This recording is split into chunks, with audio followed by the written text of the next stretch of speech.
All right, gang. Good morning. Good morning. Good morning. So I was just thinking about success and what it takes to be successful. And the story of Chuck Yeager came to mind. For many of us, those who are old enough, probably recognize that name. Some of you who are younger may not. But Chuck Yeager was a World War II flying ace.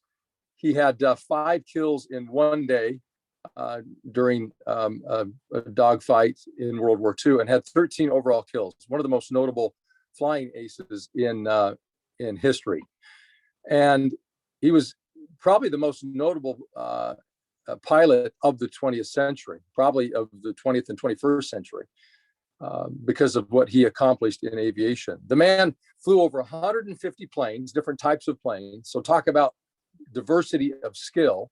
Right, 150 planes, and he flew over 10,000 hours. Think about that, 10,000 hours. I think it's Malcolm Gladwell in his book Outliers. He talks about what it takes to master something, and he talks about the 10,000 hour rule. And I suppose that Chuck Yeager exemplifies that, the fact that he did, in fact, fly over 10,000 hours and accomplished what he accomplished in his career. Chuck Yeager lived to be 97 years old. In fact, it's interesting. He just passed away in December of this last year, just 2020. He was 97 years old. But the thing that Chuck Yeager did that is most notable, that really made him famous, was what he did in the Mojave Desert in October of 1947. Chuck Yeager was tapped by the United States military to be the pilot for an experimental plane called the X-1. And they called it a plane, but it wasn't a plane. Really what it was a rocket ship, because its wings were very small. It looked very much like a rocket. And it was his task to pilot that plane, or that rocket, on that day in October of 1947. Of course, there was a lot of buildup to this. They didn't just all of a sudden build this rocket ship and say, hey, we're going to try this. There was a lot of practice and a lot of experimenting for many, many years. And the thing that I want you to keep in mind is the goal here, what they were trying to accomplish, what the U.S. military and what Chuck Yeager were trying to accomplish, was breaking the sound barrier. It had never been done before. And what is so interesting, just to give you some perspective, I mean, we look at that now, it's like, every week or every month, depending upon how often you fly, you get in a plane that in a very short order breaks the sound barrier. That a lot of planes fly in excess of the sound barrier. Well, this was a big deal back in October of 1947. If you think about it, just 30 years before, the biplane was the thing. That's what the U.S. military used were biplanes, and there were no really commercial planes to speak of. So to accomplish this thing was a very significant feat, and many people didn't think that it was possible. Well, Chuck Yeager proved that to not be the case in October of 1947. Very interesting story. He's in this X-1 rocket ship. He just days before, because he's the only pilot. Nobody else has been tapped to do this. It's either Chuck Yeager's doing it or nobody else is. Well, a few days before, he was riding a horse. He fell off the horse and he broke a couple of ribs. Now, of course, if his boss, if those who were overseeing this project knew that he had broken his ribs, they wouldn't have let him get into the cockpit and let him fly on that day. Well, he didn't let anybody know except for his wife. She bandaged him up, and he brought with him this, it was a broomstick that had been cut down, and he used that to actually, as he was getting into the plane, to prop open the glass canopy of the plane, of the X-1, because he couldn't use both hands. He couldn't reach up with his, I don't know if it was his right or left hand, because of the pain that he was in. And then he would use that stick to slowly let the canopy down. Well, he got into the plane, got situated, and got airborne. And he got airborne through a process of having this X-1 strapped onto the back of another plane, and they took him to elevation about 23,000 feet, and then they let him go, or he took off of the back of this plane at 23,000 feet, and then eventually got to about 43,000 feet. And in the process of doing that, of course, he had to continue to throttle up. I mean, his job was to be in that plane, to monitor everything that he could in the cockpit, and take the decision that every step in the process to throttle up, to push forward, or as they say in that business, to put the balls to the wall. That phrase comes from the idea of the throttle stick had a ball on it, and the phrase was that in the air, when you were supposed to go full speed, especially in combat, the squadron leader would tell all of the pilots to do that, and that meant put your throttle ball towards the firewall of the cockpit. Well, it was his job to do that, right? But it was his sole decision. And he's in this plane, this X-1, and he's, hitting 650, 660, 670 miles per hour. And I just want you to think about this. This was an experimental plane. This had never been done before in history, let alone in this plane that he was in. It was all just a concept, an idea, a hope. And as he's reaching what is known as the sound barrier, about 700 miles per hour, this plane that he is in starts to rattle and make these horrible noises. And to the point where he legitimately thinks that this thing is going to disintegrate.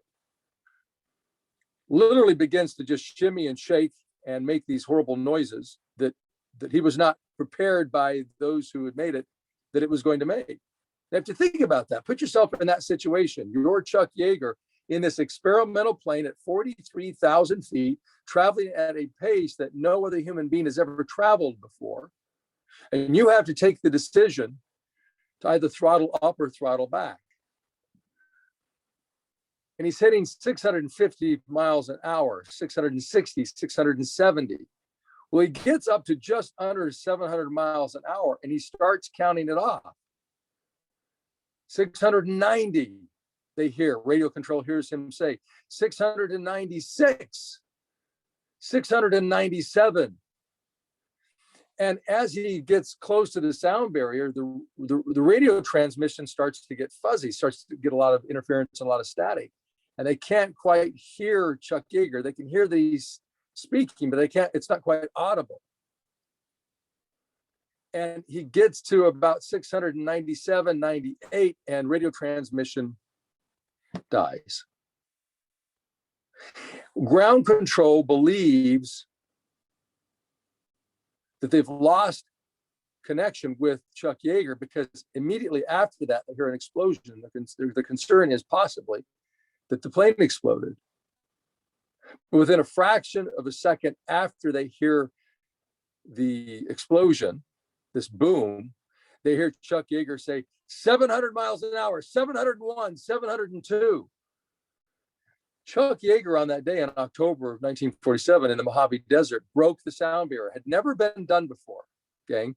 And the reason I shared that story with you is because just what it took for him to do that, where it had never been done before. See, what Chuck Yeager had demonstrated was this: the real barrier, he taught us, was not the sound barrier. It wasn't that physical wall that we can't see. It's there. It's a physical wall. We just can't see it. That creates a great deal of resistance that would cause a plane to shake, rattle, and roll, and potentially disintegrate if it weren't built well enough. There's that barrier, but what barrier he actually taught us that is more important to break through is the resistance that everyday life offers us. See, he had a choice. He had a choice if he was going to throttle forward, to put that throttle ball to the wall, or if he was going to pull back and wait another day. So he could go back to the engineers and say, gang, this thing is not built right. I mean, it was shaking and shimmying, rivets were popping off. This thing was like it was like a bunch of aluminum cans that had been riveted together and it was falling apart. And I am not going to do that. You guys have got to build a better plane. Well, for whatever reason, he didn't do that. Crazy, had confidence in the moment, whatever. He did not do that. he taught us that the sound barrier is not the real barrier. It's the resistance that everyday life offers us. So my question for you is this: when resistance intensifies, when life intensifies, when the business of real estate intensifies, for example, when you're getting on the phone or you're thinking about getting on a phone and all of that emotion comes up, all of that fear, that anxiety, that tension comes up, how do you respond? Do you throttle up or do you throttle down? Do you look to the future? Or do you, in your mind at least, if not literally, slink away, fetal position, giving up, succumbing to the resistance? See, when resistance intensifies, how do you respond? See, gang, I believe this. I believe that every day we have the opportunity to really do three things. I think I'll call them the non-negotiables. Three things in the business of real estate. I want you to write these three things down. The three P's, I call them. Number one is practice. Think about this. Malcolm Gladwell in his book Outliers talks about it takes 10,000 hours to master something. Now, I don't know that that's true or not. Maybe it takes 5,000 hours for some. Maybe it only takes 2,000 hours. And maybe it depends upon the skill that we're talking about. But what we do know is it takes a great deal of practice in order to become great at something, at least great enough to achieve the level of performance and get the results that we want. You know, I did an analysis one time, did some research on what it takes an NFL player to perform at the level that they do, to be compensated to the level that they do, to be the elite, the less than 1% of all football players who get to perform at that level. And what is interesting is that the number of hours that they practice relative to the amount of time that they play actually on the field in regulation games would blow your mind. It's a 43-to-1 ratio. For every 1 minute on the field performing in an actual regulation game, they're practicing 43 minutes, 43 times more off the field than on the field. So my question for you is, do you take the time on a daily basis to practice your skill? The skill of communicating with people, the skill of doing your job on a daily basis. There are all sorts of things that we can learn in real estate, but the most important skill that we can learn is the ability to communicate. And my question for you is, how committed are you to that skill of communicating? Because what I know is this, that we know that Chuck Yeager spent over 10,000 hours in the air preparing to fly that X-1 on that day in October. And had he not practiced to the level that he did, he never would have found himself in that situation where he had the opportunity to choose whether he was going to throttle up or throttle down. You know, Michael Phelps would practice 6 hours a day, swim 6 hours a day, 3 hours in the morning, 3 hours in the afternoon, plus all the other things that he would do. Gang, what we know is this, that if we're going to expect to be compensated at a very high level, if we're going to be one of the best in our profession, we need to recognize that practice is exceptionally important. So my question for you is, are you practicing enough? And if you're not, I'm going to ask you to commit to begin practicing. Gang, it should be in your schedule that you're setting aside time on a daily basis to practice your scripts. And if you don't have scripts, to actually get some scripts and practice those scripts. Right? Your listing presentation or conversation, the buyer broker conversation, handling objections, practicing those things on a daily basis. The second thing is this, in terms of the three P's, is to perform. Write that down, to perform. And if you want to write down next to that, it's my job. And what it is, it's about talking to people. When I say perform, you know, that second P, perform, it's really about just simply doing your job. I mean, gang, here's the standard. The standard is this, that if you don't talk to people, you're not doing your job. And if you're not doing your job in the real world, what happens? If you show up to a job, but you don't actually do the thing that they're paying you for, you're not going to get paid.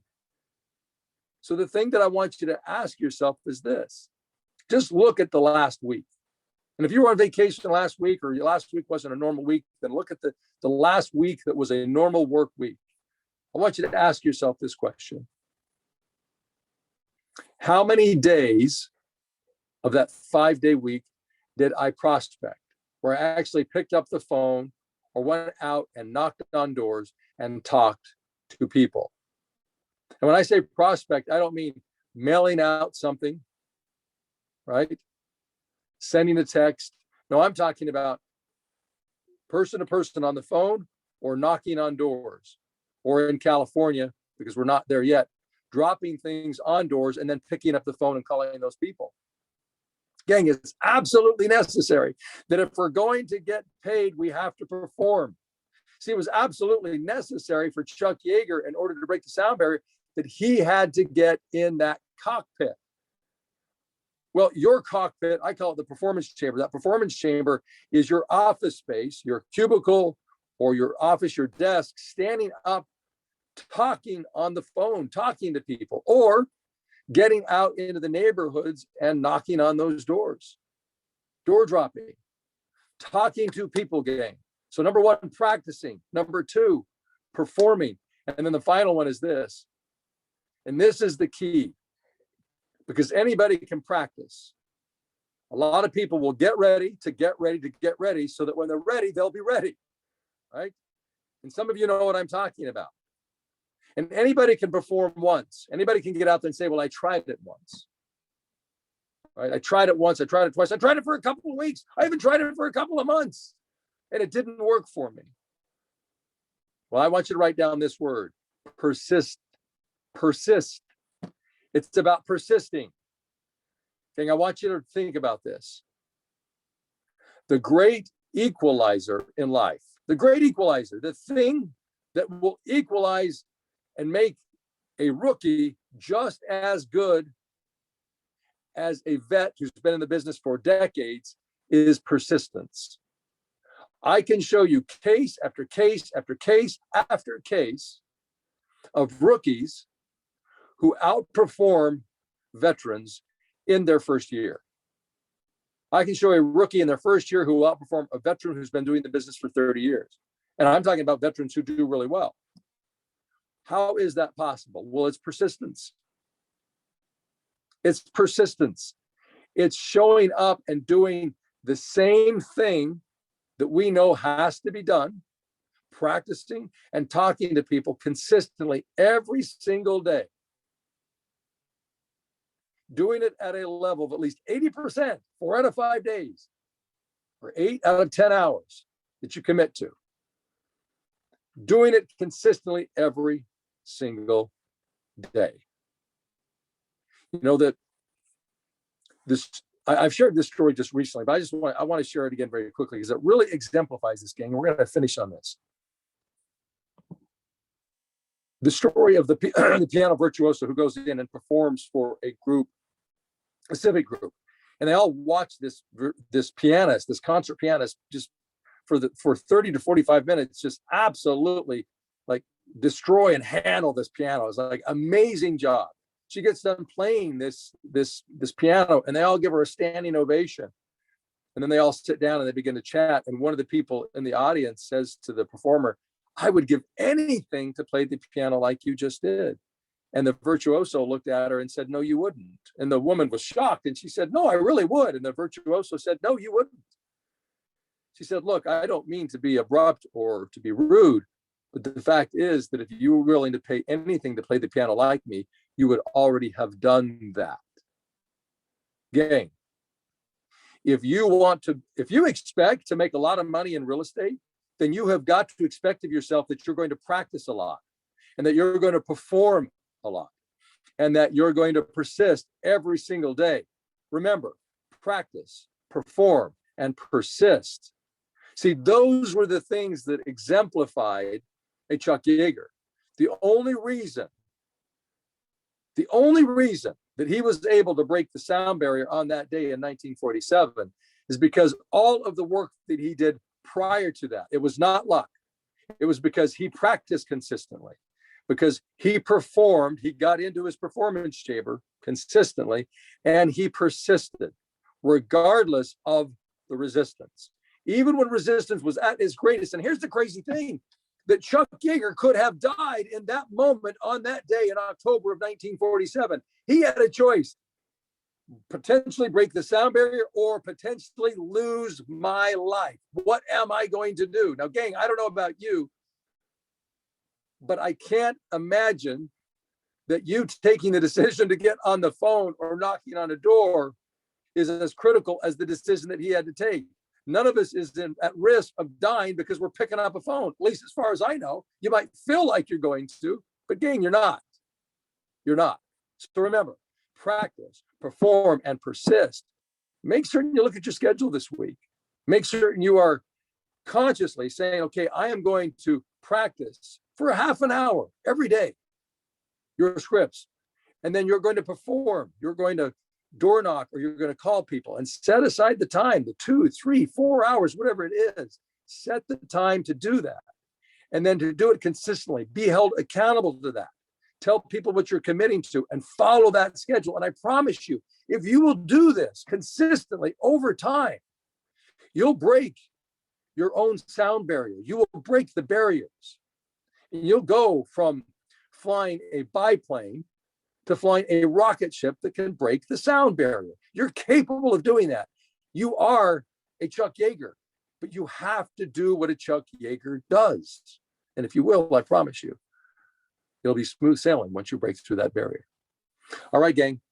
Great job on being here. Let's finish this up, some closing affirmations, and go out there and knock it dead today and this week. And we'll see you again next week.